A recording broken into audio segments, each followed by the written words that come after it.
I would remind people that we don't live in an absolute democracy, we live in republics, right? And republics are limitations on democracy to protect democracy, right? So ask them, like, why do we live in republics rather than absolute democracies? Why do we have that? Why do we have limitations on majority rule? Because there are certain people with certain values who try to use the democratic process to undermine the values that made your societies great.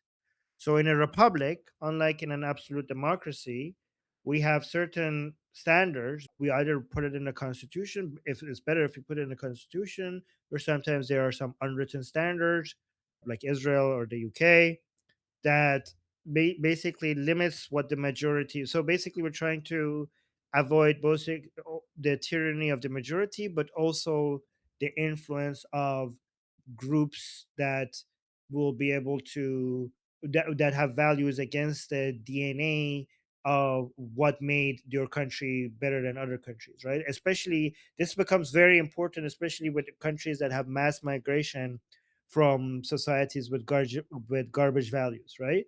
By changing the demographics and continuing to vote in a certain way, through the democratic process, they could actually create a situation where democracy will not be able to be protected anymore, right? So just remind people that there should be limitations to democracy, and that's why we live in a republic.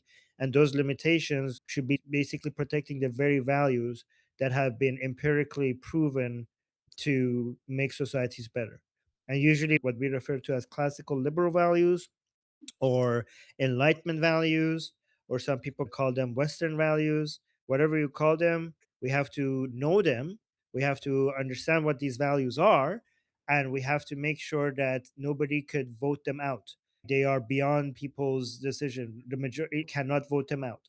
So when people with shitty values, the reason why they emphasize democracy is because they know that with the power of numbers, they could undermine the very values, the society that you live in, by eroding the values that made your society greater. And this is why they constantly talk about democracy, right?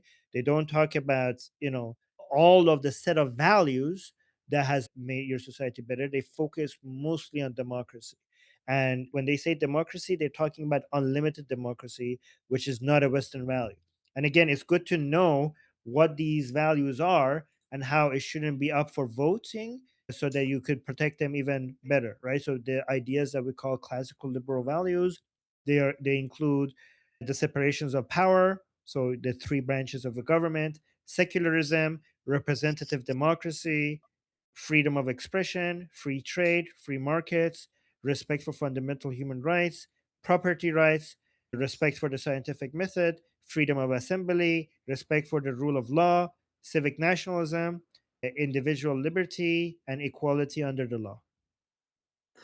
Wow, thank you. Do you mind if I just ask a tiny tag on? It's the blindness factor. Most people I talk to appear to be blind that those things are even present. And what I'm wondering is how to open that topic for them, because I feel like you've gone into loads of detail for somebody that understands those principles, but most people seem to think, oh, but I'm happy the way it is. I hear all these comments every day from people who are just completely blind to all of it. And that's the bit that I'm trying to understand how to Ju- interact with that Just better. Thanks. one way to show that is historical or geographical. Just say historical, the whole world was a much worse place to live until these values became the predominant standard in which to govern. And also geographically, it's easy to show that the more a society abides by these values, the better the place it is to live. So anybody who's going against these values, it's easy to show that they're going to reduce the standard of living for all if you basically challenge these values. So if you focus on democracy and don't ignore all of these others, it's easy to empirically show that these values are responsible for making societies better and making your country a better place to live. So it's obvious that if you go against them, it's going to make your country a worse place to live. Okay, Armin, we are approaching closer to 10-minute Yeah. mark, so we are So going to now call Adam. Hi, Armin. A real simple question about the lady. I won't mispronounce her name that you were talking about. She went on Piers Morgan, if I'm correct, and told Piers Morgan not to have Morandi back on. So I was just curious about how that all relates. Like, would she have previously supported him? Did she turn on Morandi, or was she always against Morandi? I don't know about this stuff, so you can explain it to us. her name is Masih Alinejad, and he went on Piers Morgan, and he took a position against Morandi. So, like, no, the situation is a lot more subtle with Masih Alinejad, and this is why Westerners need to understand. Like, when we're like, a lot of people think that when we're against Masih Alinejad is because she has positions in favor of the Islamic Republic. She doesn't, right? And that was she right now. Like, she has. I mean, at some point she was a reformist, right? Now she's not. She takes For years she has taken very, very aggressive positions against the Islamic Republic, and to me that makes her more dangerous. Okay, more dangerous, because think of people like, well, isn't that good? Like, going on Piers Morgan and saying don't have Morendi on, like, that seems like a good message to send. This is why we constantly insist that this revolution is not. The Iranian people have accurately recognized that standing against the Islamic Republic is not good enough. This is why we always say that this is a revolution for Pahlavi and not a revolution just against the Islamic Republic. Because many people are trying to use an anti Islamic Republic position to sell themselves as an alternative to Princes of Pahlavi, right? So this is why an anti-Islamic republic is not good enough, and we basically check who's for Pahlavi, because this has turned into an industry. Like, the opposition against the Islamic Republic has turned into a very good money making, view getting, social media popularity industry. Because imagine this, Iranians are so against the Islamic Republic. So having an anti Islamic Republic position is going to get you more views, it's going to get you more fans, it's going to get you invited to more shows. So it has turned into a money making industry. And we don't trust these people because we think they're self interested. This is the same thing again, anti Islam position. So we don't trust. So this is how bad this has become with anti-Islam position. The Islamic Republic has people working for it that make anti-Islamic content. So the Islamic Republic supports content creators who are making content against Islam, because Islam is so unpopular in Iran that it's a sure way to get followers. Like swearing against Ali, swearing against Hussein, making comedy videos against the religious figures. So for years, we have seen that we can't trust anti Islamic content creators, because we saw, for example, during the 12-Day War, there were so many anti Islamic Telegram accounts or X accounts or whatever, that right at the 12-Day War, they all of a sudden turned anti-Israeli.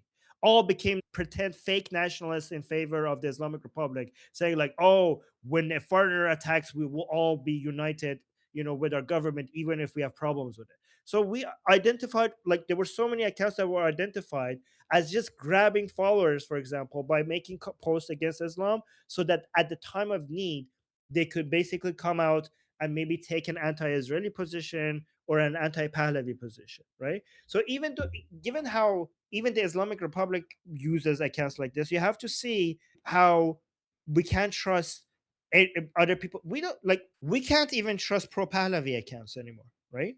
Because one thing we say, like on the Persian channel, is that there are many accounts that are for the first Pahlavi, and they are also for the second Pahlavi, but their entire point of their existence is to be anti the third Pahlavi. So they make so many pro Reza Shah content and pro Muhammad Reza Shah content to then come out and say, listen, the first two Pahlavis were great, but this one is no good. Like, even me, who is pro Pahlavi, we don't like this one. Like, oh my God, Reza Shah was the best, Muhammad Reza Shah was the best, but this Reza Pahlavi, he can't do anything, he's useless, right? So their whole pro Pahlavi content was created to just be anti the third Pahlavi, right? And now we've gotten to a point that we can't even trust people who support Princess Pahlavi, because some of those accounts' entire point was to attack his team. To come and say, like, listen, Princess Pahlavi is amazing. We love him. He's the best. Long live Princess of Pahlavi.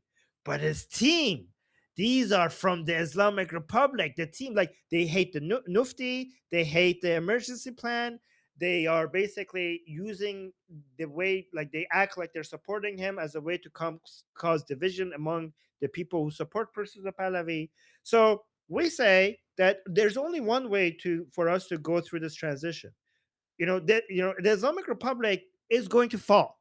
Like, it has no chance of survival anyways. So you coming out and saying, like, oh, like, death to the Islamic Republic, death to Khamenei. Well, Khamenei is going to die. The Islamic Republic is going to fall. What we are fighting for is what we're going to have after. And our only solution right now is unity around Princess Pahlavi and his entire team and the plan that he has. And because a lot of people understand that that is inevitable, Masih Alinejad might be, in effect, very much against the Islamic Republic, but that's useless for us because the Islamic Republic will go out anyways. What we need right now is people uniting under the banner Pahlavi and his team and his plan. Does that make sense? Yeah, okay. Sorry, I was muted. Yeah, it makes sense. My only slight follow-up would be, why did she switch to being anti-reformist? Well, because it was so unpopular to be a reformist that was not going to get you views and supporters, and it's not a good money. So she was a reformist, but being a reformist was the most popular thing to be. During the Green Revolution, during Khatami's time, that was the most popular thing to be, was to be a reformist. Khatami was very popular. The Green Revolution, a lot of people had hopes for reforming the Islamic Republic. So that was the most popular thing to be. So she was a reformist. And then now being a reformist is toxic. It's like people hate reformers even more than they hate the hardliners. So she's basically, we call them the party of the wind, Hezbollah. So she basically sees where the wind is blowing and she basically takes that position. But she's not going to take the supporting path, but as long as it benefits her. So it's hard for her to accept the leadership of Princess of Pahlavi because that would mean that she's not the leader. So that's hard for her. That's a hard pill for her to swallow. Got it. Armin, we had a Jeffrey hand. Jeffrey, do you want to chime in on this one? So, like the other part, I got a couple there, although this one bouncing off of what Armin's saying. There's another issue with regards to another concern regarding mullah regimes supporting anti-mullah groups inside occupied Iran. So, as you know, there's historical overlap between the Soviets and the mullah regime. The Soviet Union, immediately following the Second World War, engaged in controlled opposition to flesh out those anti Soviet elements in Soviet occupied areas in Eastern Europe when the Soviets violated Potsdam and Yalta. And it resulted in trapping and or killing a lot of anti-Soviet resistance. One was called Operation Trust in Poland. There was not a lot of others were actually used against Ukrainians.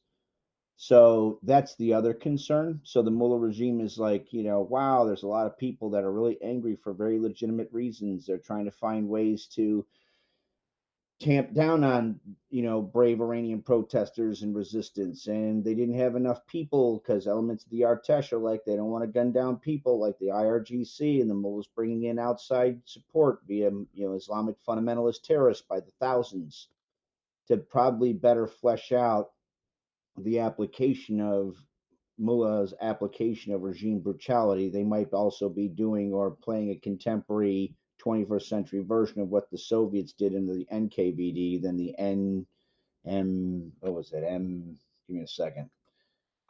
So you had the NKVD, and then it evolved into the M something D, and that became the KGB. In other words, this is the use of controlled opposition to flesh out the networks of resistance that is opposed to those autocracies as a means to then target their kinetic operations to kill them is something that tragically Soviets and mullahs have known to do. And that's another issue we have to take into account. We within the broader pro-Iranian resistance and or protest resistance diaspora have to probably take it into account to ensure that to insulate efforts from having that occur. Sorry, the sun's in my eyes, so I'm trying not to squint. You need better curtains. Okay, next we have Danny. Just a short question. We have a website to document mercenaries of the Islamic Republic. I'm wondering if there also is or should be a website to document people that have been murdered by the Islamic Republic. Say that again. This got disconnected. You're wondering what? If there is or should be also a website to document the people murdered by the Islamic Republic. Because they constantly have them denying the numbers, and like mainstream media is off by an order of magnitude all the time. Yeah, that's actually a good idea. I didn't think about that. I'll talk to Petipto about it. That's a very good point. Next we have Mr. Jeffrey. So I was going to bring to maybe your attention, there's both, it underwrites just how important what you and Goldie and Tusi and the rest of the kind of movers and shakers within the broader pro Iranian resistance diaspora are doing. And it's also reflective of the Red Green Alliance and how that's trying to undermine said efforts. So there was a recent report put out by Common Dreams, and it was backed up by a report from Dropkick News. These are both radical leftist organizations. Common Dreams tries to bill itself as a democratic socialist entity to try and minimize just how brutal up they are. And Dropkick News is openly radical left. They openly put out pieces like hit pieces. They're all like war propaganda nonsense. That said, that's what they're doing to try and erode national will surrounding support of brave Iranian protesters. So I'm gonna actually bang that into a report and put it on discussion, just so you know what's shaking in the weeds and what the adversaries are doing, and why it is what you said regarding how to think about why people are approaching you the way they do, or the nature of how they approach you, how that's very important to ensuring that we can maintain continuity of message and effort surrounding support of brave Iranian protesters. Okay. Thank you. Guys, be careful when you're not speaking. Make sure you have your mic closed. All right. A quick reminder, since we have about double the numbers we had when I first made this announcement, this is being recorded, everyone. If you have a question and you would not like to be recorded for any safety reasons, let me know in the chat. You can type it out there and I will read it for you. As we call people up on stage, if you are not one of the ones being called, please keep your microphone off. If you need to be added to the list, down below there's a smiley face with a plus sign next to its face. You can press the hand up like you see and it will pop up on the screen, and then I will add you to the list. Once I've seen a hand, I'll go ahead and confirm with you in the typed chat that I've got you on the list. If you don't see me confirm, give me another 10-15 seconds and go ahead and add it again.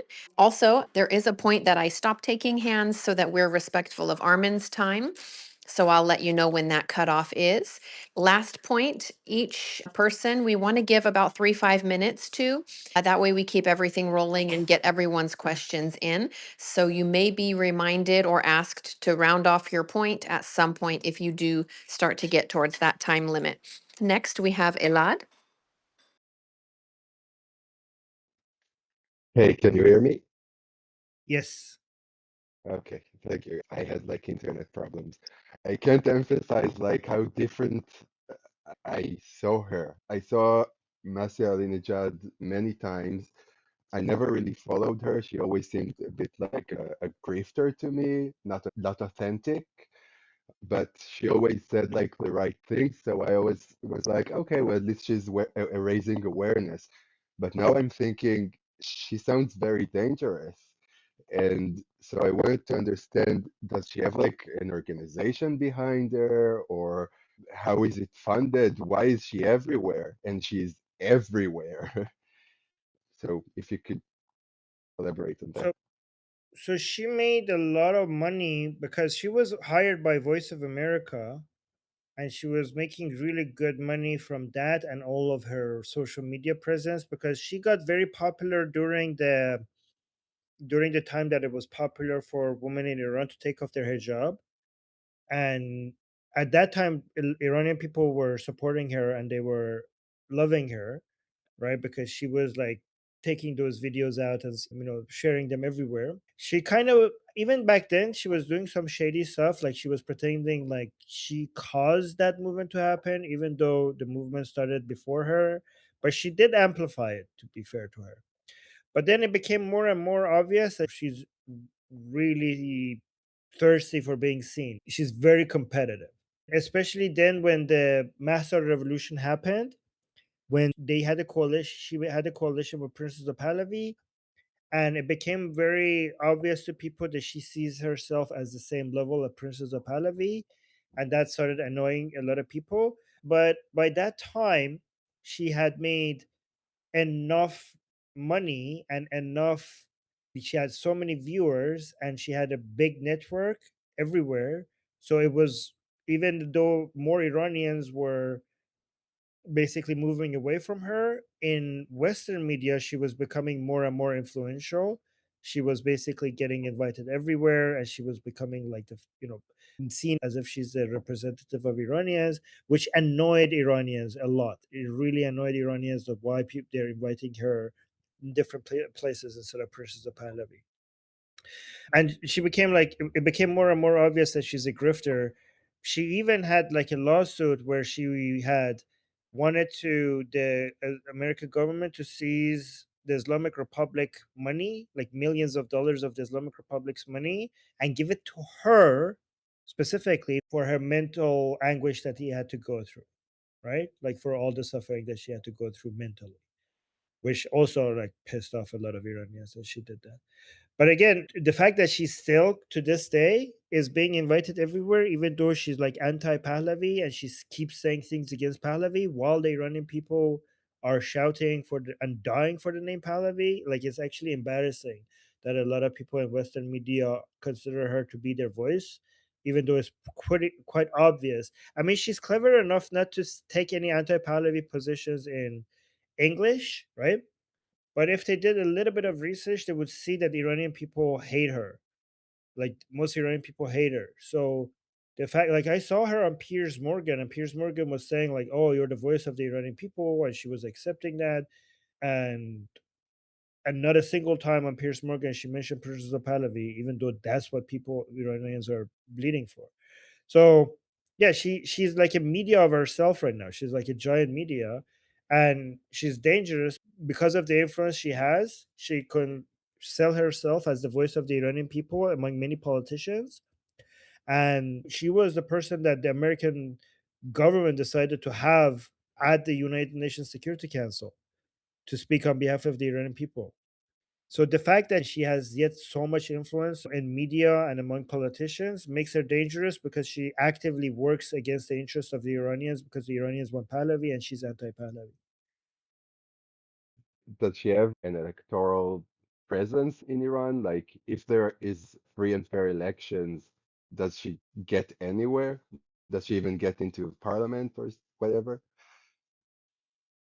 You mean like you're saying after the revolution, when Iran becomes free, Yeah, if there's because it was very alarming when she said Pahlavi is like the leader right now, as if she plans to somehow run and do like a Mossadegh kind of thing.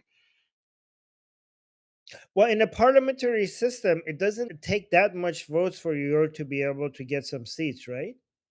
So you don't need to like some really, like if you look at some other countries that have the parliamentary system, there are some, like you could be like there was one country I forgot that had two different small parties that the entire party was for animal rights, right? And like their entire agenda was animal rights, and they had two different parties focused on entirely that. Like you could even, so in a parliamentary system, you could be like even a fringe group and still get a seat, right?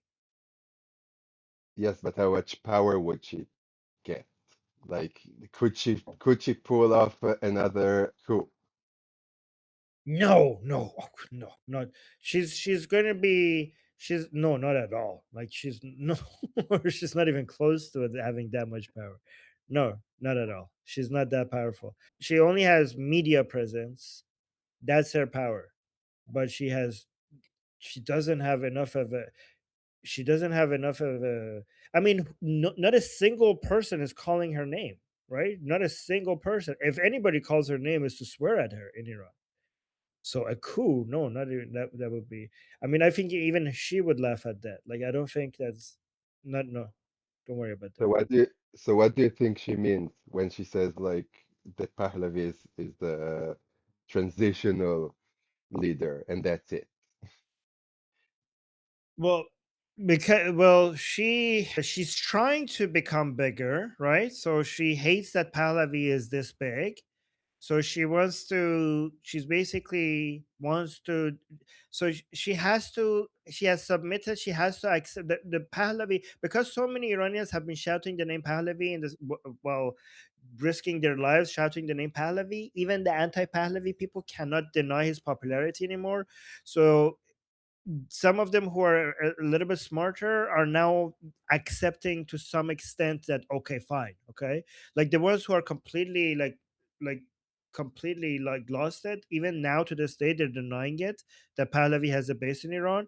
But the ones who know that they would be laughed off, like people would be completely ridiculing them if they completely dismiss Pahlavi, they're semi accepting it while also leaving the door open for this to eventually like remove Pahlavi. So they want to say like, okay, fine, you're the leader right now. We'll see what happens. I don't think she has a chance to ever regain the popularity that she had before during what we call like Charshambayi Safid campaign that she had. She sees hope, so she wants to basically say, fine, I'll accept it temporary, but I accept it for the sake of criticizing his performance as a leader. So that was her entire point. I accept Princess of Pahlavi's leadership for the transition period so that I could say that he sucks. The next question was along this line, and the individual would like to know what kind of percentage are we looking at of her supporters? What does her following look like? Okay, we have poll numbers. We had poll numbers for that, but this was old. I could look it up, but I think it's lower right now because this was from a few years ago. But even then, it was pathetically small compared to Pahlavi. I have to dig it up. So it's basically like it's Pahlavi's poll numbers. So basic were higher than everybody, but it's not just higher. It was like higher, and like everybody else was like with a huge margin from Pahlavi. So it's like there's no competition. But if I had to guess, I think right now she's probably under 5%. If I had to guess, because these poll numbers are old. If I find it, but I think she's under 5% inside Iran. Okay, great. Thank you. Next up, excuse me. Next up, Samantha. Do you really think that every country would be better off being a democracy, including like Saudi Arabia and Jordan?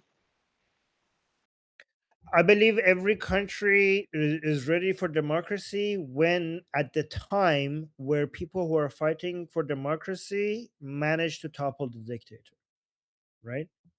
And that's exactly when they're ready for democracy. But so here's the thing: that if you could create the conditions for a democracy, the democratic model, the limited democratic model, we need like a republic, not an absolute democracy, but a republic, because a republic has democratic elements, right? So I understand that some countries might not have the framework for them to be able to have a republic, but it would be better for them to get to the point where they have that framework. So it's not like I believe that you need to be a republic right now and that would be better. But I think if you're not a republic, like as a republic, not like guys, I'm not saying like like a republic that includes a constitutional monarchy, in my opinion, is also a republic, by the way. This is not a republic versus a monarchy argument, okay? I consider a constitutional monarchy to be also within a republic, right? But the republic, like even if you are not right now a democracy, a limited democracy, it makes sense for you to create a framework for you to move towards there, because the wisdom of the crowd always, on average, beats the elite, the educated, the elite of society, the wise people, or whoever, the few. So, what I'm suggesting is freedom creates a Darwinian model where you have a competition of different ways of doing things, different models, different understandings, different policies. And there's no single individual that could decide what is the best way to run a society. So, again, Samantha, I know you're going to not like this, but just like in the market where freedom, it produces the best results because there is no group of elite people that could decide what the best prices should be, what the supply should be, how much trade should we have. Even if you have the wisest people and you get them inside a room to do all sorts of analysis to come up with the best policies, they will always underperform a free society, a free market, that the balance of goods and services and prices and supply of goods produced and the amount of demand and the amount of trade is determined through a Darwinian model by having different elements within society competing with each other. The amount of information that it is in the market, no mind or not even any AI could actually calculate all of that and evaluate the best balance for everything. The best way is to create a system that self corrects, that is basically competing. You allow people enough freedom to different models to compete. Then the information that everybody is putting in the market by, for example, even if you go and buy a, like a flavor, like a, you know, like an apple flavored gun instead of a lemon flavored gum, you have actually put some information into society that no human mind can consume and analyze all of it. But the system itself, this is the emergent property of the wisdom of the crowd. It will take all of this information, and everything that doesn't work will go extinct. Just like the evolution of animals within a society, if you allow enough freedom, you create a Darwinian model that whatever works will survive and whatever doesn't work will die out. And you create an evolutionary process where the best methods will keep growing. In the same way, this is why communism doesn't work and capitalism has defeated communism everywhere. In the same way that we saw freedom in the markets produces the best results, we see that in the world of politics as well. Fascism fails every time. The reason why communism fails in the markets is the same reason why fascism fails in politics, because no group of elite, like fascism as started with Plato in his a book Republic, basically Philosopher Kings. Like, because Plato, for example, was against democracy. He believed that we need these philosopher kings who know better than the average person. They can decide for the society because people are stupid and people are retarded. So why should we let them decide? We get the wisest people decide, right? But what Plato and fascists fail to understand is that you don't need the average person to be very wise. The wisdom of the crowd is wiser than the wisest people, even if the average person in a society is not very wise, because the group behavior of people in a society has an emergent property. The best way to understand that is, like, if you look at an ant colony, if you look at every individual ant, they don't look really wise. They don't look like they follow some very simple rules. They're not very intelligent. But if you look at the ant colony, for some reason, the ant colony works in a very intelligent, wise way that goes beyond the wisdom of every single the information in every single ant, in a way that we call this an emergent property. It's the same way for humans. Once you create, this is why a republic model works perfectly, because you create enough limitations for the framework to survive, rule of law and basically border integrity. You need to have some limitation, but beyond those limitations that protects the freedom, protects the framework, you allow everything else to be free, and the decision of the people within that society. And in that process, you produce the best results, because nobody should trust themselves enough to know what works. This is why the classical liberal model works on humanism and skepticism, because the goal is to maximize well-being for the highest number of people, but skepticism in a way that you don't trust yourself or any other person to know what policy works. You decide, you give it, you just make the crowd free enough to try everything and see which policy will survive. And that's the classical liberal model. That's the modern Republican tradition. And that's what has worked. And that's what has produced the most results. So that's why democracy has proved, and more than democracy, the classical liberal model has empirically, this is not even something that, this is not rationalism, this is empiricism. Empirically, the classical liberal model has proven itself to create the highest amount of well being among the highest amount of people. But Okay, specifically, so Jordan, do you think Jordan would be better off as a democracy right now? So again, like I said, like it's not like change it to a democracy now. It's creating the conditions for you to transition to a, this is what the Shah understood in Iran. This is why a lot of people are saying, why wasn't Iran completely democratic during the Shah's time, Muhammad Reza Shah's time? Because he understood that you need to create the framework and the conditions to bring democracy. So I'm not saying that, for example, Jordan needs to become a democracy today. That probably, if that fast of a transition, probably will break things apart. But I think it makes sense, just like the Muhammad Reza Shah was doing. He was creating the framework for us to eventually become like more democratic. I think every country will benefit for creating the frameworks to move towards eventually becoming more democratic. I'm not saying that there should be a democracy today, but it would be beneficial if they move towards that.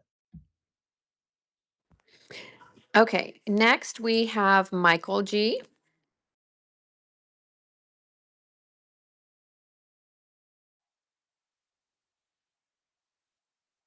Hey, how's it going?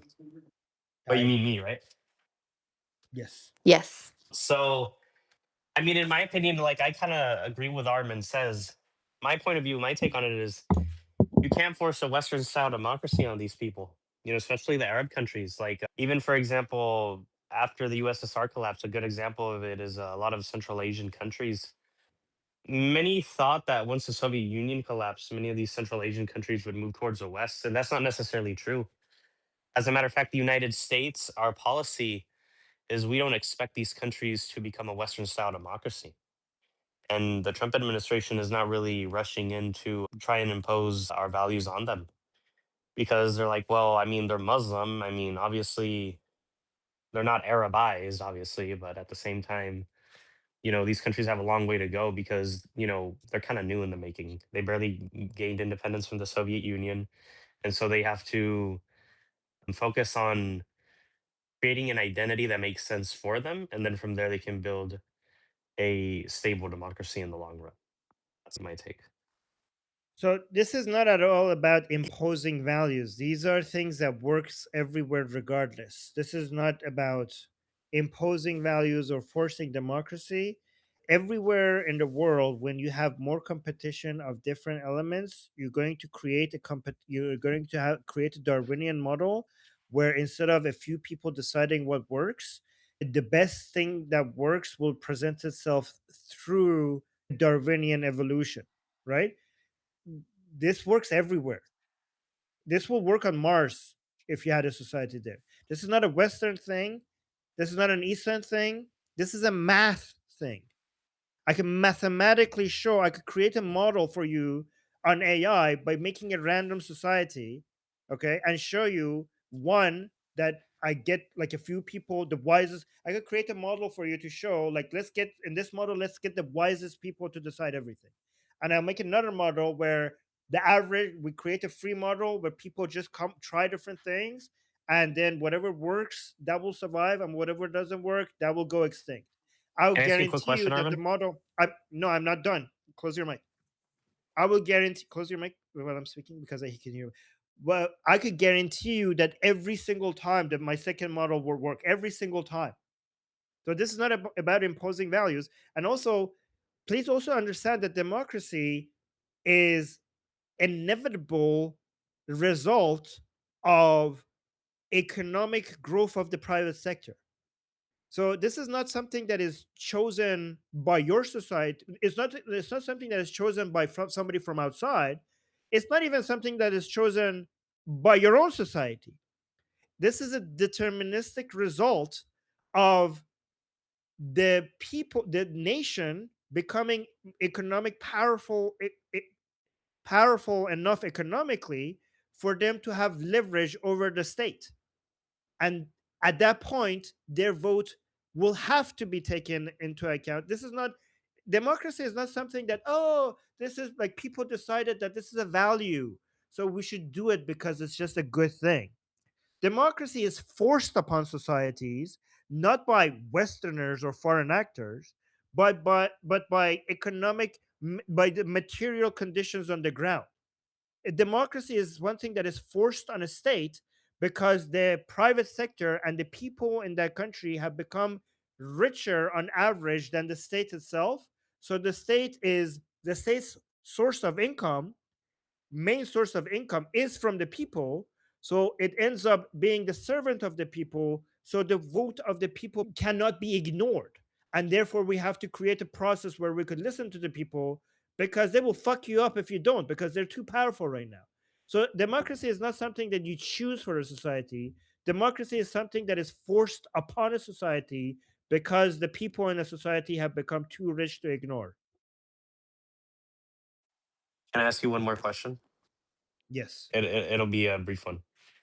Okay, my question here would be, because in many Muslim countries there still is the old guard, and what I mean is like the older generation that don't necessarily want that, and they make up a good amount of many like Muslim countries, like politics, like internally, like the decision making. And so what will happen with like the younger generation that wants it, but like the older people don't, that are just like more focused on like Islam? So when you say in Muslim countries, you are that's too general of a question. Okay, how We about have Saudi so Arabia many. as a good example? A good example is Saudi Arabia. Okay, Saudi Arabia, again, remember, for you to have democracy, we have to look at the balance of power of the people relative to the power of the state, right? When you have oil basically coming out of the ground and the state basically having control over that, that makes it difficult for people to have leverage over their state. So it's not just the Islam thing, it's the oil thing as well, right? So it's really hard for the citizens of Saudi Arabia to ever to be able to have leverage over their state, given two things. First of all, state makes their most of their money from oil and gas. Also, even if they diversify, a lot of it is based on foreign investment. So the average Saudi citizen, it's really hard for them to gain leverage over their own state, given that they are economically irrelevant compared to the power that the state has. So it's not this is not just an Islam obviously has a major influence, but there's also economic reasons for why democracy might be not happening in a country for a very long time. Armin, I'd like to bring Jeffrey in on this, please. Thank you for the Okay. for answering it. Yeah, maybe I can help tighten some of the shock group here. So, why Plato saw direct democracies as dangerous in the Republic, particularly books 8 through 9, Plato classifies as democracy as a degenerate form of government, not because he viewed participation as bad. It's more because he viewed unmitigated mass rule, it collapses safeguards. For Plato, the danger wasn't the people per se, it's what happens when desire, grievance, and numerical advantage replace deliberation, responsibility, and expertise. In today's kind of operational environment, direct democracy is usually pursued by actors who believe they have the numbers and see representative republics as a hindrance. Think radical leftists who have had their numbers ballooned because of institutional capture of our universities. And it's exemplary of why Plato argued that direct democracies incentivize things like appeal to passion over reason, mobilizing majorities without accountability. Think of any crazy mobs you see in Minnesota, treating institutions as obstacles rather than stabilizers. In a representative republic, time delays exist. I'm going to put a pin in that for a minute. Filters exist, which means you have committees and debate, law and courts, and responsibility is generally traceable. Conversely, in a direct democracy, numerical strength becomes your legitimacy. The loudest or angriest faction gains disproportional power. That was the beginning of how like the Nazi party started to gain political power prior to takeover. Think brown shirts. And policy becomes reactive and not strategic. In other words, Plato saw direct democracy as a precondition for tyranny, right? Democracy or direct democracy results in disorder, and that results in tyranny, not because tyranny is voted in immediately, because the system becomes so unstable that people beg for order. Here's the other issue. So when you have direct democracy, and this is actually being used by our enemies within the Red Green Alliance and the Red Black Alliance for that matter, you can actually see a direct example of this in the Muslim Brotherhood when they were involved in the Arab Nightmare, particularly in taking down a previous government in Egypt and then having the Muslim Brotherhood or the Morsi/Muslim Brotherhood interim government run Egypt and all the horrors that came after that. Hostile actors use direct democracy to lower the entrance barrier for their political hostility to national discourse, right? So direct democracy mechanisms, they reduce gatekeeping, they collapse expertise filters, they reward emotional intensity over competence, and they allow foreign or extremist actors to inject narratives very cheaply. So Plato kind of feared demagogues inside this. That was his fear. Hostile actors thrive when there's complex policies reduced to yes or no votes, emotional salience outweighs factual grounding, institutions are delegitimized as anti-democratic. Kind of like bring this finally full circle to like the founding fathers. So the founding fathers very quietly kind of agreed with Plato. They agree with a constitutional representative republic, which has indirect elections, layered veto points, and intentionally slow processes because they were worried about the very concerns that Plato underwrites in his book, The Republic. In fact, Madison's Federalist number 10 paper is essentially Plato translated into Enlightenment language. The danger is faction and the cure is large republic with filters. So direct democracies overall is not dangerous because it includes more voices. It's because it rewards raw numbers over deliberation. It lowers the cost of political sabotage.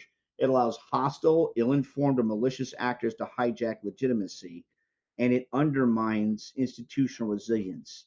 To put it another way, there's a reason why Plato referred to direct democracies as the government by appetite. In a modern world, it's a government vulnerable to weaponization, which is exactly what our adversaries, whether it's the Mullah regime, represent like Hezbollah, Putin's criminalized counterintelligence state, Chinese Communist Party, pick whatever. I mean, shake a stick, you'll hit a bad guy using it. So I get where Armin's coming from. And I can also understand why it may frustrate some people. You know, I actually had to counter a lot of leftists who were like, oh, we need to have direct democracy because we think we have the numbers after the terrorist attack of September 11. We shouldn't hit Iran. They actually argued that, Armin, in 2005. My response was real easy. Would you support direct democracy, say September 12th, 2001? And they like stopped for a minute. They're like, exactly, because if we had direct democracy there, from your perspective there, Mrs. Leftist, Red Green Alliance member, we would drop 35 nuclear weapons all over the Middle East, and your little Islamic fundamentalist buddies would be all dead. So I just want to quickly, because I want to move on to other people, I just want to quickly mention that I don't really like Plato's view on politics because, I mean, he did want participation, but the participation was based on very few people who were inherently better than others, right? Like very few group of people, right? So according to, in Plato's idea world, the individual doesn't matter.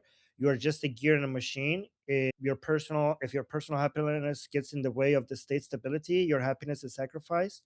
And he's ruled by elite. Plato hated democracy. He believed only a tiny group of philosophers kings should have absolute power, and nobody else's opinion on politics matters, right? So it's like, yes, participation by a very, very few elite. Everybody else, soldiers, workers, they should just shut up and obey the philosopher kings. They should focus on what they're doing.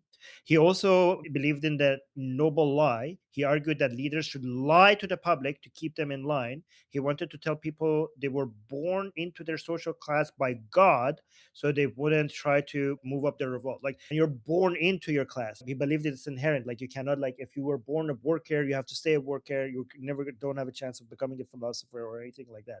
He also believed in genetic control or eugenics. He proposed that the state should control who has sex with whom. He wanted to breed the best citizens and suggested that the unfit babies should be disposed of to keep the population strong, which is very Nazi like. He believed in extreme censorship. He wanted to ban any art, music, or poetry that didn't promote basically state approved values. And if it didn't make you a better servant, or basically if it didn't make you a better servant of the state, it was illegal. And he believed in the myth of metals. So basically, thinking that people were born with different capabilities. He didn't believe in, achieve, like people could actually climb the ladder. He believes that we had people with gold souls, people who were born as to lead as philosophers. They have the highest amount of reason. Then people with silver souls, born to protect like soldiers. They have courage but lack wisdom. And then we have bronze or iron souls, people who are born to work. And by the way, also people underneath that are the slaves. And remember, Plato was born in an environment that the main income was based on selling slaves, and he made his money based on selling slaves as well. And he believed that all of this was inherent. You're born with it, and people who are the philosopher kings are born philosopher kings, and they are the only ones who should be doing politics, and nobody else should have a say. Okay, so actually we did have Jeffrey next on the list, but I'm not sure if that was at some point he had something to add to the conversation. Can you clarify that for me first, sir?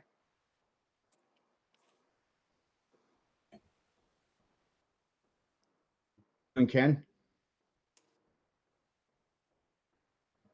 So it's true that Plato had. Come again? Oh, I do and can. If you want it to be quicker, I can let other people go. No, go ahead. Up to you.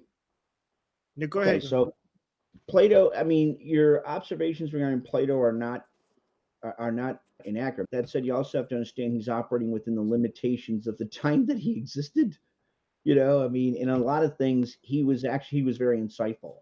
So when you think about things like Plato's, this is probably going to be controversial, but fuck it. Anyway, so if you think about like Plato's ideas on gold, silver, and bronze souls, it's very much reminds me of the genetic or biological component of the EPA's structural like framework on how you might think about the outcomes of any human endeavor. You have a genetic component, right, which is your inherent natural capabilities. You have a environmental component, which is like, this is the nurture part of nature versus nurture. It's not nature versus nurture, it's nature and nurture. And then you have a behavioral component, how you resolve the differences between the two. That's the effort and meritocracy you're talking about. I mean, as far as like, yeah, he sold slaves. I don't agree with slavery. I mean, again, he existed thousands of years ago, Armin.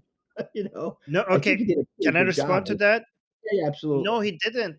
No, he didn't, because the people around him disagreed with him at his time. I mean, Athens was a democracy. He agreed with Athens' democracy. Protagoras disagreed with him. He said like other people's opinions were valued. They were living at his time. People considered him to be like a reactionary. And the reason why he was so anti-democracy is because democracy killed his teacher. Democracy killed his teacher Socrates, right? So that's why he was being emotional about democracy, because he paid a huge price to democracy. But he lived in the middle of democracy. So saying like, oh, he was just a product of his time, well, his time was actually pro-democracy. I mean, he lived in a city state. Well, they called it a democracy. It's kind of more like the proto representative, well, or proto republic. Well, So yeah, I not a understand that, direct but he was against that. Like he was against the thing that was being done at his time. So it wasn't like he was against something. His time was not. Athens' democracy is not the democracy that we want. Obviously, women didn't have the right to vote. Slaves didn't have. Nobody that didn't own the land didn't have the right to vote. But I'm saying that he was against something that was being practiced at his time, not something that wasn't able to be implemented until thousands of years after. I'm just saying that he operated within the limits of his time. right? You're talking about a guy who lived in a very primitive environment that didn't have all the advantages we have today. So one has to be careful. He was against theater and poetry, and Athens was the center of poetry and theater. So, like, he was against I never that. said he Like, didn't have any mistakes. I'm just talking about the impact of direct right. Yeah. democracy Okay. and why Okay. it is that we shouldn't have it. Yeah. Yeah. Yeah. Okay. No, I'm against direct democracy as well. Brother, I Right. was just trying to back you up. Yeah. The brotherly love is beautiful here.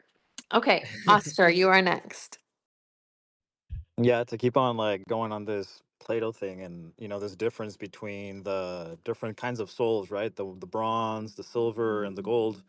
Another kind of like proto-fascistic, even kind of like Nazi-like thing about Plato is that you don't want these metals to mix, right? Because they would impurify one another. And this also goes to the idea of what's called, the idea that an outward appearance also reflects an inward moral worth.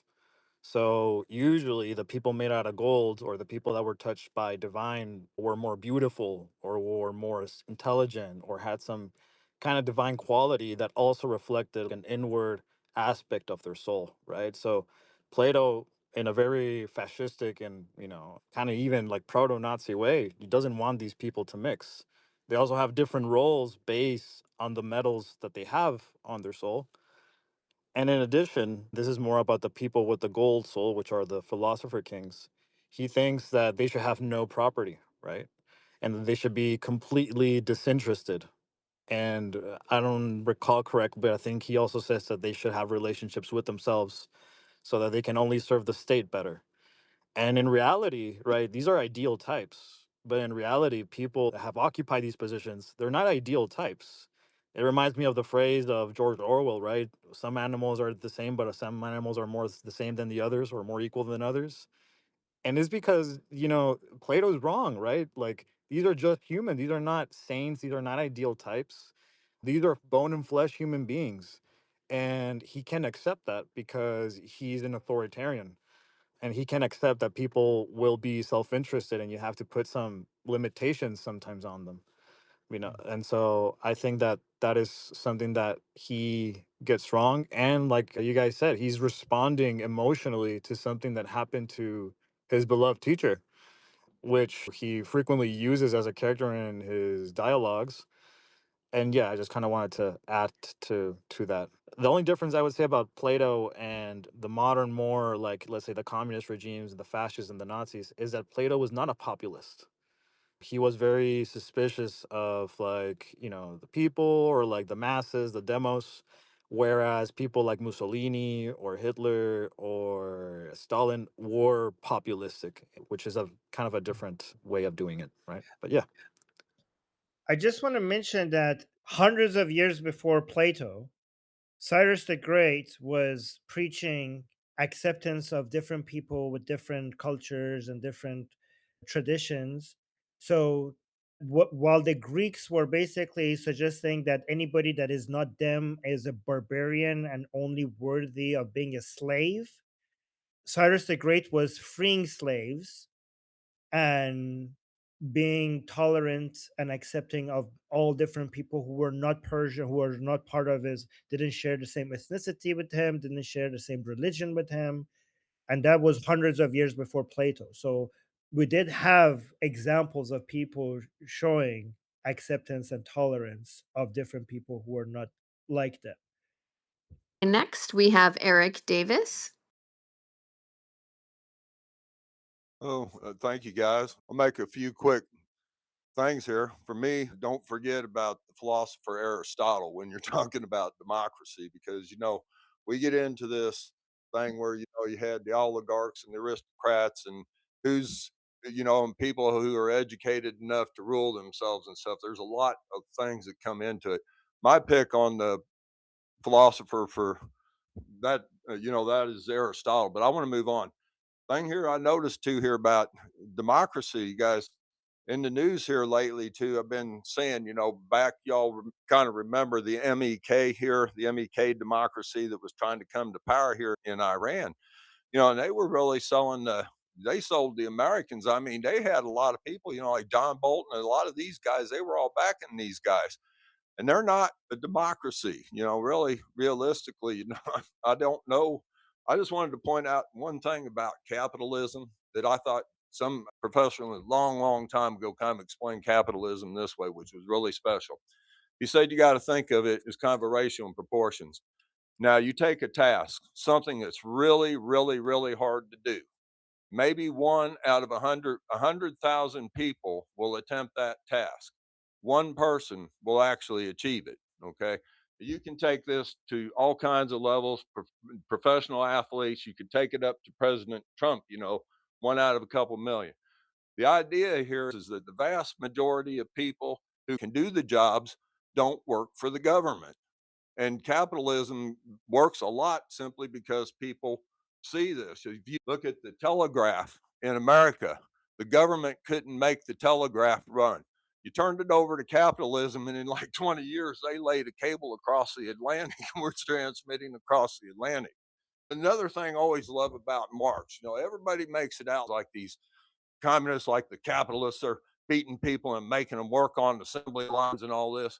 Well, Marx has never been able to explain why somebody making $100,000 a year rifling barrels can't work enough hours. Yeah, I got to get to lunch before long, but I'm gonna let y'all to think about that. They make it out like these jobs are bad. They're not bad. And the idea that you could be rifling barrels and in the interest of pursuing justice, you know, these guys work 80, 100 hours a week. They can't get enough of this bad job that these capitalists are whipping us for. Hey, I got to go to lunch and get back to work here, but I'm going to let y'all take over.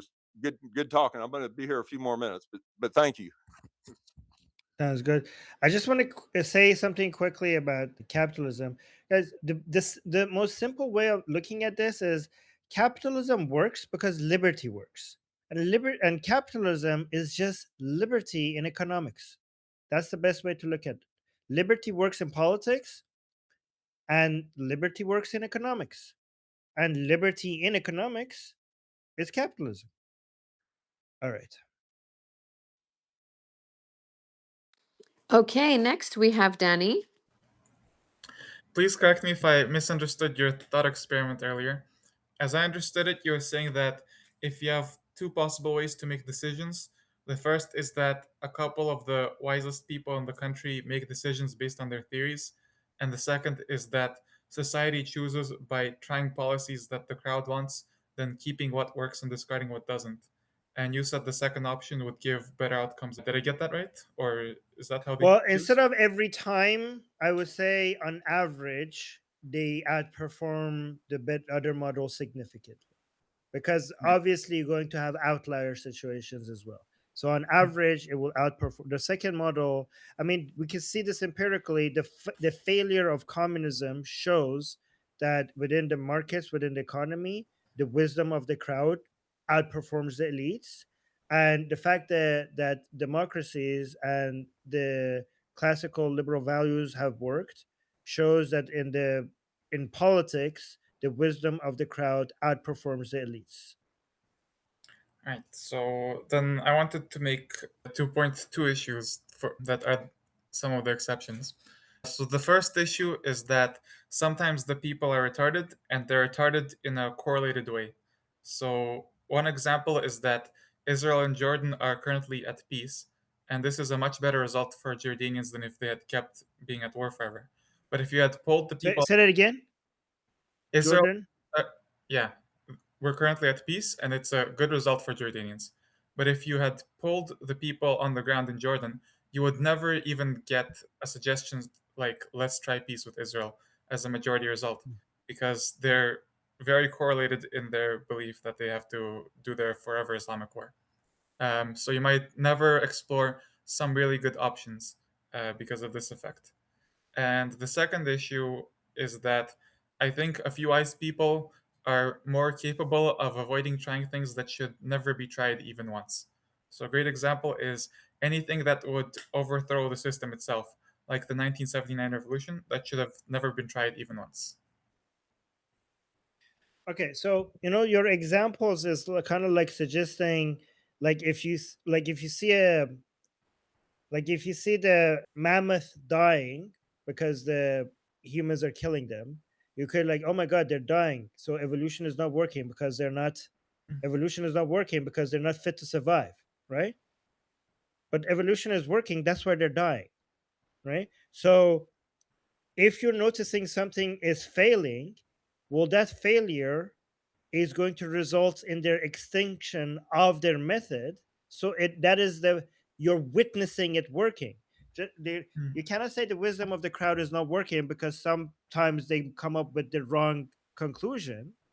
Well, yeah, if they come up with the wrong conclusion, the consequences is going to become that they're weaker, and other people will come eat their lunch, their resources, and they will be falling behind. So you're witnessing you're in the middle of the process of the evolution happening. So saying the wisdom of the crowd outperforms, the elites because you create a Darwinian process where the poorer methods will go extinct. If you show, that means that you are going to see underperforming societies or underperforming methods, that because of the very nature of it being underperforming means that they're going to become poorer, they're going to have less resources, they're going to have less decision making ability, they're going to have less leverage on an international stage, and they're going to become irrelevant. So the fact that you can point as a failure doesn't mean that the evolution model is not working. It means that you're witnessing the process of them becoming less and less relevant, right? They're So you're becoming saying that weak. Yeah. so having a system where the decisions are made like not purely in the way that I described, like maybe you have some elected officials that make decisions, that would be part of the wisdom of the crowds.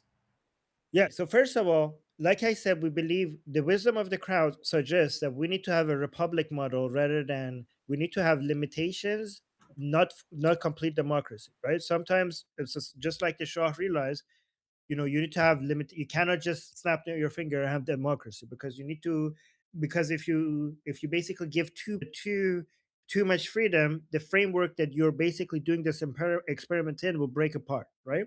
So because the Jordanian population is not at the level for you to give enough freedom for them to have enough competition in it, that means Jordan as a society is going to fall behind compared to societies that have that ability. I understand that if you give them freedom today, the whole thing will break apart and the society will not even survive, right? But because we're in that situation, Jordan as a country will not be able to produce the same economy, the same technology, the same level of entrepreneurship, the same type of political creativeness, the same type of political competitiveness where different parties will compete with each other with the best solution. So, yeah, Jordan is forced to remain in this position right now. But because of that, it will become less and less relevant compared to societies where they could outcompeted on an economical and political, arena, in an economic arena or an technological arena. It will stay behind. So if it wants to be able to become more relevant on an international stage, it needs to figure out how to slowly move to a framework where it could tap into the human resources that they have, because your human resources are your most important resources. And if you're a country where your population is so backwards that you can't even give them the freedom to choose themselves, that means that you have your highest potential, you have the lowest amount of investment in your highest potential. Your human resources of a nation is its most important resources. So you need to actually, this is what the Shah was trying to do. Iran was also not ready for democracy. That's why the Shah was obsessed with building schools, with improving the culture, so that we could get to a point where we could be democratic. So even if you're not ready for it, it's better if you slowly move to a position that you can. There was a quote by one of the founding fathers saying that a democratic society relies on the education of the citizens of that society. I don't remember what that quote was, but it was a very good quote, right? But you need to level up your individuals so that you could become a democracy, even if you're not one right now. As a reminder, we've got a couple names left. We have about 30 more minutes with Armin, Yeah. and he has a hard stop, so we will be letting him go. If Do I have anyone time for on one the more list, question or no? go ahead. The theory of evolution relies on the fact that you get exponential growth when you have an advantage, right? If one type of species is 51% likely to survive and the other 49%, then you take those numbers to a big power and you get that one of them is guaranteed to go extinct over time. I'm not clear how this applies to countries because I don't really see Well, where exponential growth would happen. So maybe you could so survive while being. the competition is not between the people and the societies. The competition is between the memes. The competition is between our methods, the values, the politics. So it's not a Darwinian model where some people go extinct. It's a Darwinian model where certain methods and certain values and certain methodologies will go extinct, right? And yes, they will go completely extinct one way performs the other way. One thing that the founding fathers miss is that it's not education that is the key, even though that's very important. I think that the economic agency of the average individual is the highest, the most important thing that a citizen of a society could have, right? And education plays into that, but it's not the ultimate difference maker. I think everything has to go into investing in your people so that they have higher economic agency. And education plays into that. A reminder to everyone that when Armin leaves, we do stick around and continue the conversation. So I'd like to give you briefly what list we have remaining, and then ask that if anyone has a question specific to Armin, as opposed to just inserting your opinion on this topic, that you please make yourself known so that we make sure that we get to you.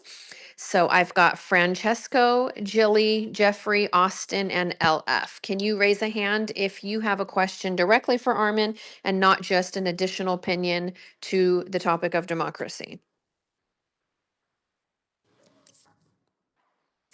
That is nobody. Okay, then we will do our best to get through the list. I'm going to start doing harder cutoff times. So you've got a couple of minutes. Keep it short and sweet. Francesco, you're up. Yeah, I wanted to keep on the discussion here with because it's true that generally groups are dumber than individuals, and if you take average opinions, it doesn't mean that it's better than the opinion of an expert. So if you take, for example, 5 average chess players, they cannot beat a grandmaster at it. What plays into the roles is back because the ideas compete, and you basically can find, if you have a distributed knowledge base or support, for example, the price of an apple, that computation should be distributed. If you pretend that based on a trait or basically on your opinion, you can impose that on everybody else, then probably you're wrong, and the distributed computation gets a better price for that. So yeah, that's what I wanted to say regarding to that topic. And then also I wanted to come back to Plato, gold, bronze, silver, nature, because here generally I'm gonna say something slightly controversial, but people should be judged by their appearances, because unlike books that don't choose covers, people choose their own cover. So I'm gonna avoid the punk with the mohawk with the Rottweiler next door, because the chance that I get, beaten up is higher than a mom with a stroller. The question is about circumstance and also have predictors. So yeah, it is true, for example, that all the drug dealers in the park in Turin where I live were black. That's a true statement. You can go there and see, but it doesn't mean that, yeah, circumstances are important. So you don't avoid black people just because the people in the park selling drugs are all black. And yeah, what you want is basically to have good predictors, because if you have predictors, you can trust people, and if you trust them, then you can basically assume they can do their job, and they also can predict you. So if you build trust, then everything runs smoothly, because you trust, you can build some common trust between people, and that allows for cooperation because you don't get backstabbed at whatever step. So diversity and unity are neutral. They are not positive or negative. They are neutral. It really depends on context. as well as acceptance and tolerance. And you need to discriminate. Discrimination is a duty. The question is based on what? And also, it's not universal. So what you discriminate should be different than what I discriminate. Coming back to the thing of before, that nobody decides the price of an apple for everybody else. So you discriminate based on what you think it's important. I do the same. And yeah, that's what I wanted to say. But judge people, judgment and discrimination is important. And yeah, that's what I wanted to say. All right. Okay, Let's next do it is, uh-huh. 3 minutes. 3 minutes per person if we can, because I need to go soon. Yes. Okay, next is Jilly. I hate to hark back to the Platonic issue, but I just want to say that often when people are discussing people like Plato and Marx, there's a tendency for people to throw the baby out with the bathwater. So I agree that Plato had some ideas that I didn't like. The rule of Philosopher Kings obviously was, well, not obviously, but for me was obviously one of the ideas that I didn't like. But what he did give us was an analysis of the dangers of unmediated democracy through unmediated mob rule. And on the basis of that, modern democracies have built a whole set of things to guide, to remedy that risk.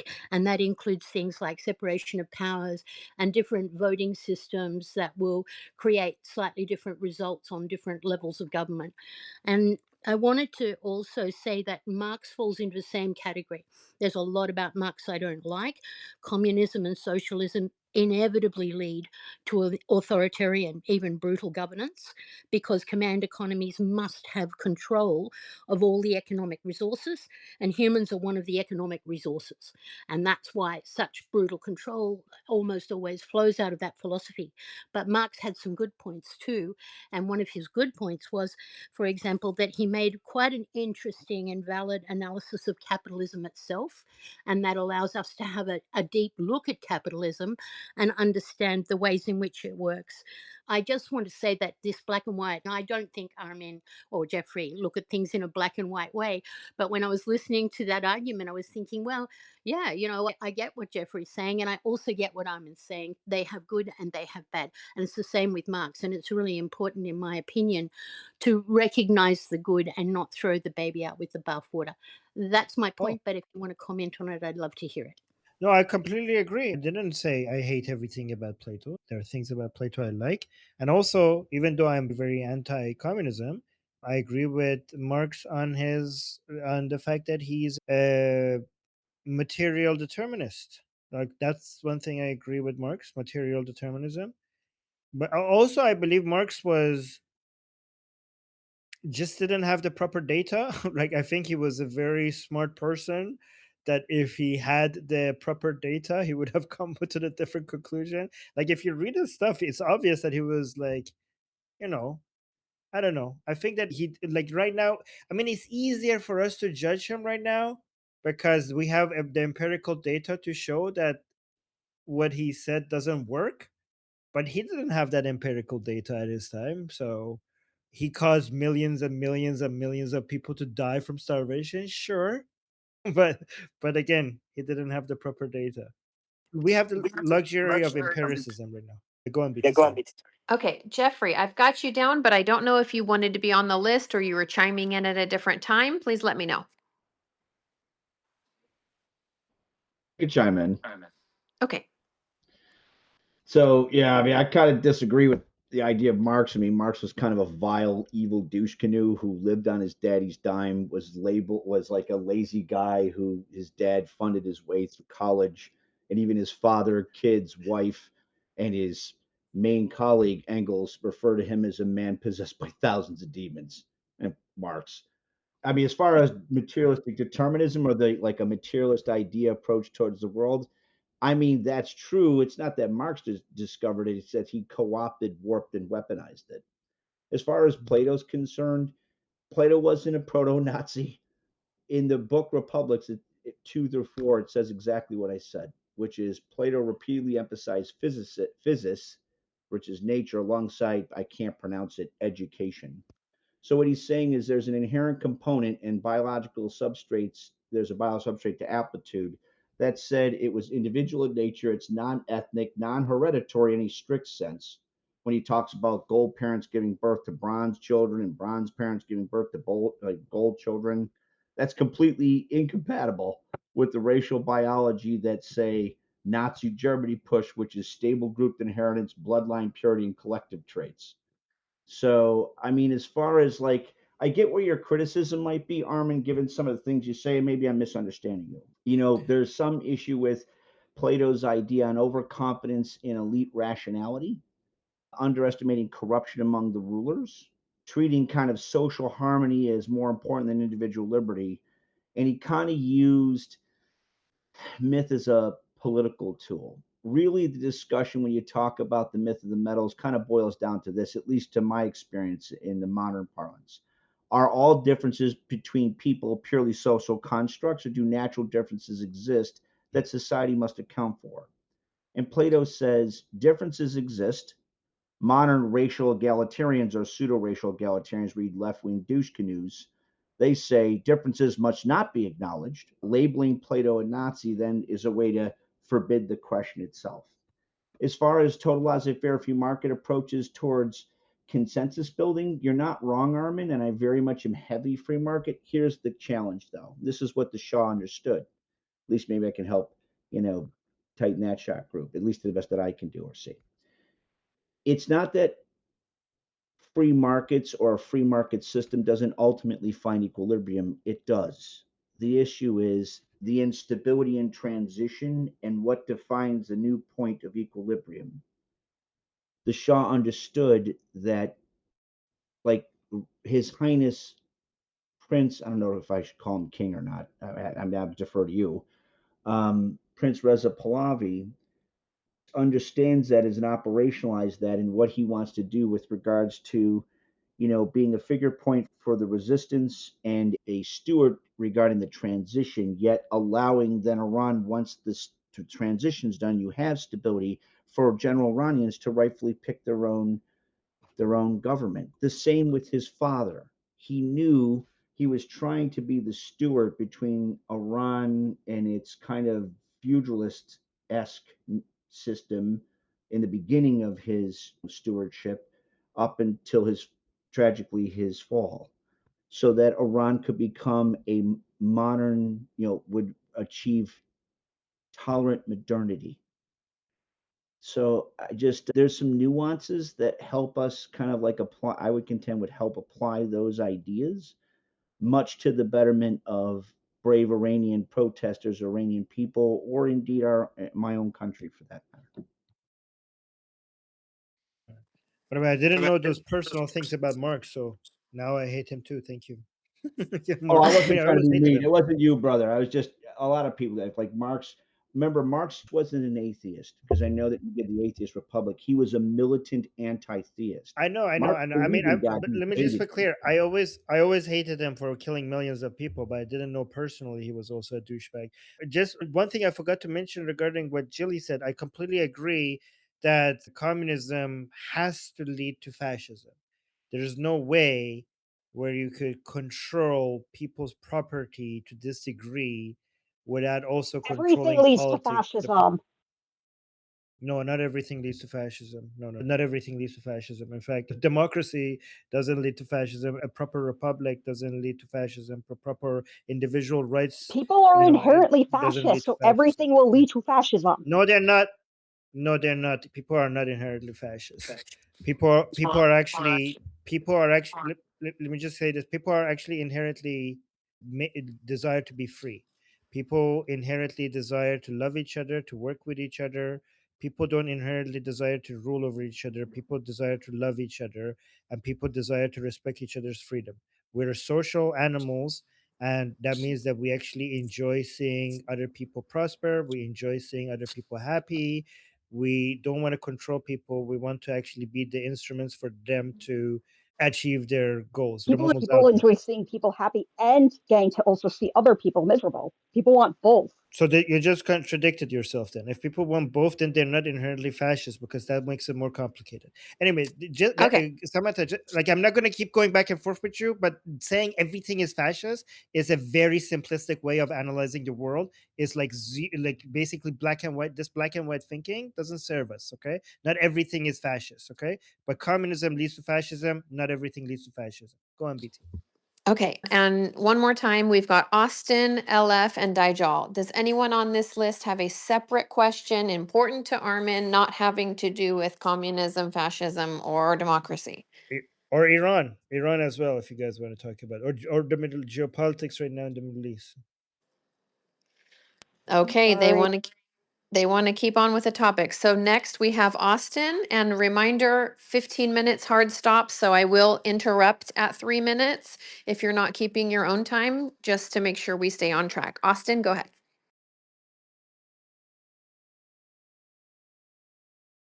Beautiful atheist republic. In my life, I was just so upheavaled with life, and I needed to get grounded and feel good about life and tap into self help as I became a legally aged adult.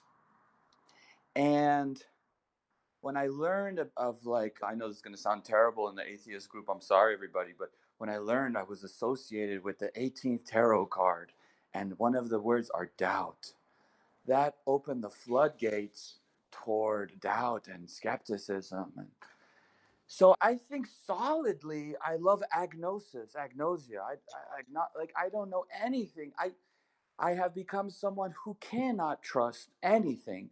I think that might have to do with my mother instilling, oh, don't trust that person. Learning to not be able to trust my own parents, and to fulfill the needs and to get in touch with my own needs.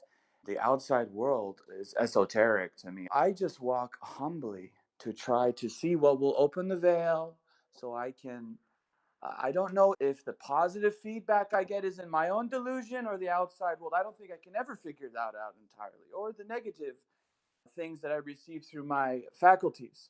That it is a delusion, that it's because of something greater, but I have applied my mind toward philosophies that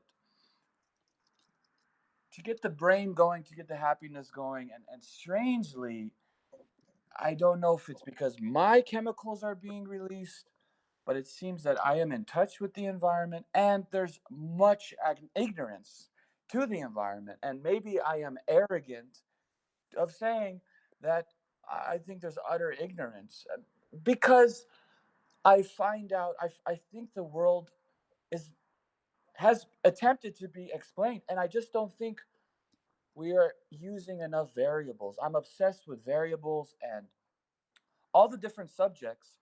The sciences are not I mean, the sciences we have can become harder sciences, essentially.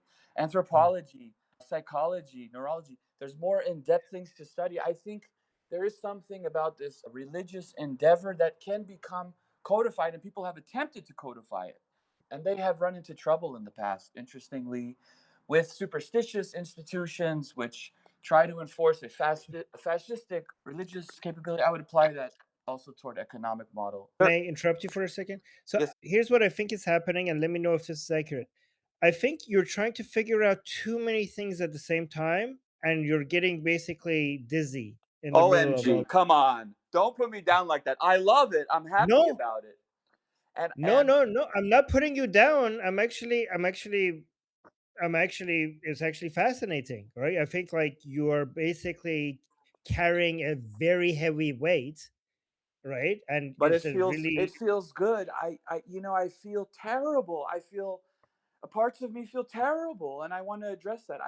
This rigorous honesty of who am I, how do I feel, what do I see in right. the world. Maybe I'm propagandized. I think I'm a damn Manchurian No, candidate I in some think aspects. I think you need to simplify things. I think you need to unload a lot of the weight that you're carrying and just focus on one thing at a time instead of trying to figure out the whole world, right? That's not fun. You could add to it once you figure out something, I then you think could I add think to your it. process of even attempting to lead someone is potentially fascistic or dominant. It's a bit of a rebuttal because this ignorance toward everything, I would apply it toward What do you mean? After I spoke for a little bit, I gave you my confession. I've heard this from people, and I'm going, you are not. What expertise do you have on my life? I was with a therapist yesterday, and she said, I come from the approach that you're the expert on your own life, that you've had your experiences, your life. Expert and experience are pretty similar words.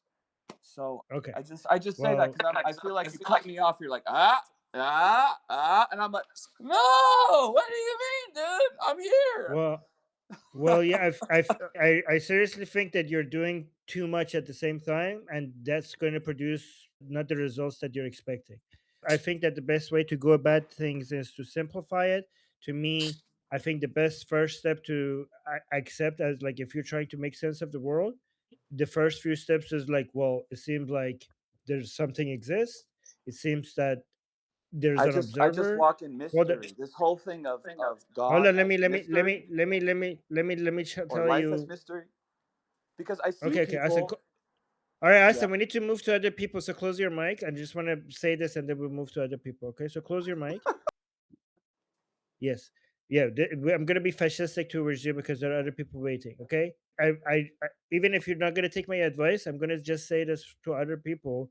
I see this all the time. People basically just trying to like they become radical skeptics because they attempt to make sense of everything all the time, and that failure makes them think that radical skepticism is the right solution. But if you take a bite bigger than you can chew, then you're not going to be able to swallow. Then you're going to be skeptical towards everything. You need to take smaller bites. And smaller bites could be very, very small. And then once you go through the process of trying to make sense of smaller things, then you're going to become more confident because you could see that you actually made sense of this. Now you made sense of the next thing. Now you made sense of the next and other thing. And then you're going to become confident in the process because you can actually see that things are starting to make sense to you. Right. And to me, the first step is noticing that there's something does exist, and then I'm observing it, and I seem to want to be happy, and then I realize that the best obvious way to be happy is to be useful, and that was the base of everything, and then everything else was being built upon that. These are the truths that nothing else philosophically has to make sense. As long as this makes sense, everything else could be built on top of this. Something exists, it seems like I'm observing it, and there are other seemingly conscious entities that seem to exist. And it seems that if I make myself useful to them, I experience the highest amount of happiness. Everything else, as long as this is verified, everything else could come later after that. Beautiful advice.